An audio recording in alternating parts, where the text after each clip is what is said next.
ئەمجا پشتی گەورە پێغەمبەر صلی الله عليه وسلم لەو وتارە ولا وتاری آخر وتاریشی لە مزگەوتی پێغەمبەر صلی الله عليه وسلم پێش وفاتی آخر خطبەش زۆر جەخت لەسەر مافی ئافرەت دەکاتەوە زۆر جەخت لەسەر مافی ئافرەت دەکاتەوە ئافرەت ئەبێ ئێمە وەکو مرۆڤ تەماشایکەین نەک لە جاهیلێتی پێشی ئیسلامە کە وەکو حەیوان تەماشا کراوە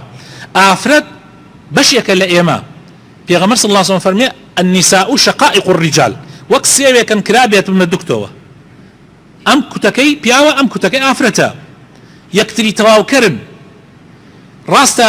مەسئولیەتی ماڵ بەهۆی بڕێشتەوە وەکو خوای تەعالە لە قورئانی پیرۆزایی فەرمێ زۆربەی جار بەدەستی پیاوەیە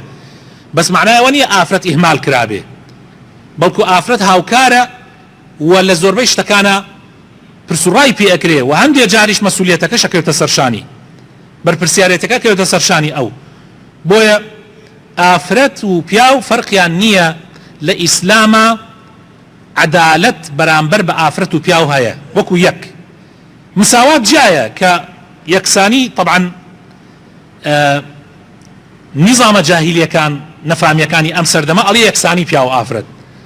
ئێمە ئەڵێن عەدالەت بۆ یەکسانی نییە لەبین پیاو ئافرەتە کەی پیاو ئافرەت یەکسان لە هەموو شتێکە یەکسان نین ئەوە شێوەیە خوا خەڵقی کردو بڕێ صفاتی تا دروست کردو تۆش بڕێ صفات بەس عەدالەت هەیە شریعەتی ئیسلام عەدالەتی هەیە هەندێک شت زۆر جار زەقەکرێتەوە مەسەلەی میراتە یا مەسەلەی هەندێک مەسائلە بۆ پیاو لە ئافرەت زیاترە بە من ئەڵێم بە پێچەوانەوە ئەگەر لە هەندێک شتا پیاو لە ئافرەت زیاتر ببە لە هەندێک شتی ترا ئافرەت لە پیاو زیاترە بە کابرایەک بمرێ بۆ نمونە ئەمە یەک نمونەیە کە 20-40 نمونەی تروا لە میراتە هەیە پیاوێک مرد ئەگەر مرد لە پاش خۆی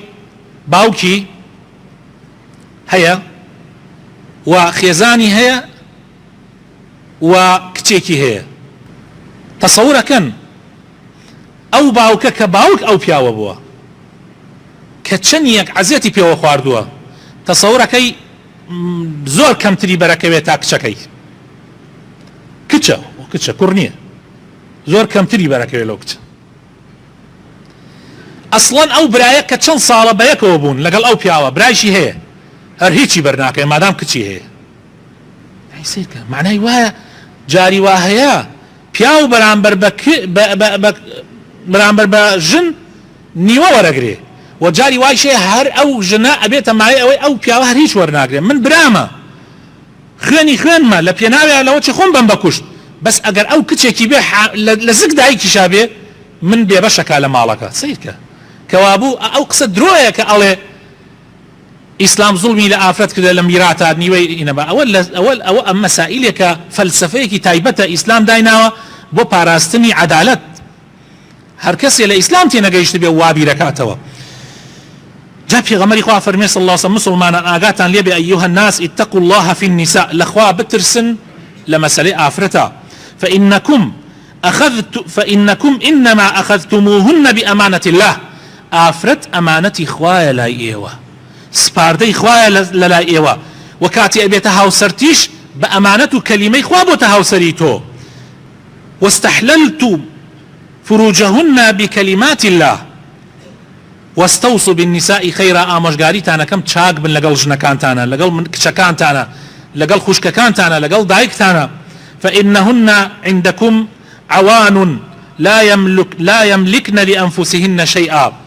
ئافرەت چی بکات ئەگەر تۆ زوڵمی لێ بکەی ڕوو بکاتە کوێ باشترین پیاو ئەوەیە بۆ ژنەکەی باش بێ پێغەمبەر فەرمێ صلی الله عليه وسلم باشترین پیاو ئەوەیە بۆ کچەکەی باش بێ ئەگەر ئێوە شەو و ڕۆژ لەناو خەڵکا پیاوەتی بکەن سوڵح بکەن کاری خەڵک ڕاستپێرن جێبەجێ بکەن حاجەت و پێویستی خەڵک جێبەجێ بکەن ئەگەر بۆ ژن و مناڵەکەی خۆت باش نەبیت تۆ ئینسانێکی خراپی تۆ ئەگەر بۆ ماڵ و مناڵەکەی خۆت باش بی لە دەریشەوە بەقەدەر توانە ئەوەی خوا پێتی داوە باشی بکەوت تەواو تۆ باشترین کەسی بۆیە خۆشەویستەکانم ئامان ئاگاتان لەو خاڵە بێ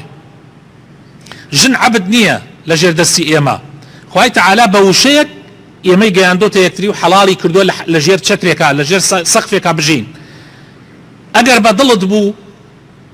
ڕێزی لێ بگرە و ئیحترامی بگرە و وەکو خۆت تەماشایکە خۆت بخەرجیەکەی ئەو يعني وات تعامل لقلابك كأنه توهي لجيغي أوا أجريش بدلت نبو حرب بشريعتك إخوة آفرتك تبدلني بيكلو ناتعم كري حرب الشريعة باكك إخوة